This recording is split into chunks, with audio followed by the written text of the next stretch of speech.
The biggest issue I think that we're now seeing, Matt, right, is on LinkedIn as marketers in demand gen and B2B is that LinkedIn is basically just turned into a cesspool of activity, right? We're both in sales and marketing, and we're seeing these trends that they have a stink to it.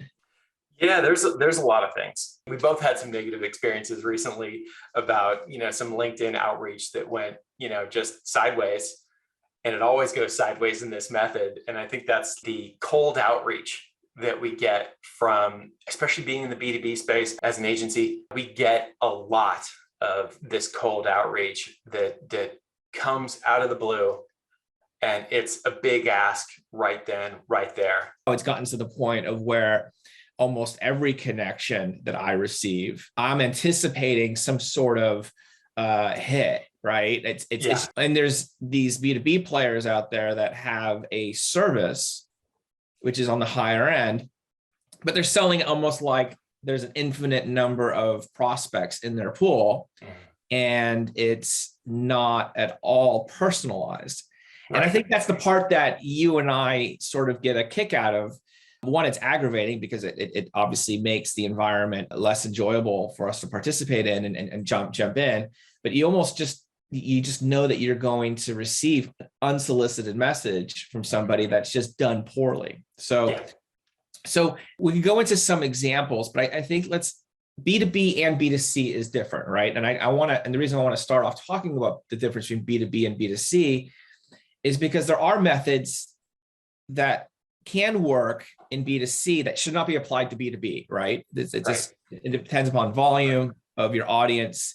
And so there's certain tactics in your marketing playbook that we may be criticizing from a B2B standpoint, but they could still potentially work in B2C, right? So B2B or D2C, or there's tons of other ways to do it other than how we're seeing it. Yeah. Right.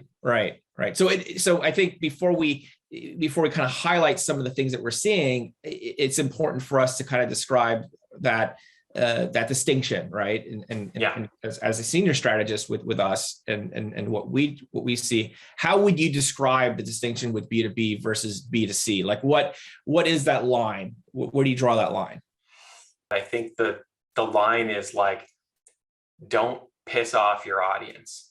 You only have so much of it. And, if you're targeting, CFOs at companies, 500 to 10,000, there's only so many of these guys, and women. It's just, it's hard to say, I'm going to use this tactic. I'm just going to go blast these people and I'm going to get results. Like, that has a toxic effect on your audience, whether you think so or not. Where you may be going out there and saying, we're going to get some leads out of this. This is a good plan. It is a short game thinking kind of plan.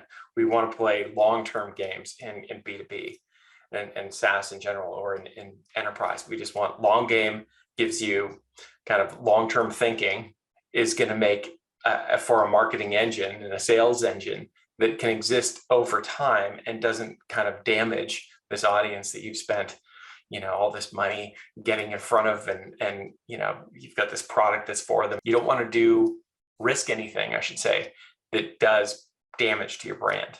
So I think that's a big difference from where I'm sitting. Is we have to police that, and we have to be really careful of what we do. It's a limited pool of people, and we want to make sure that we're approaching them in the right way. There's this right time, right message kind of mentality that you have to take in B2B that I don't think really exists the same way in B2C or in D2C, where you can provoke them with like a cool thing or something that they haven't done before. I think that's the big line that most companies cross.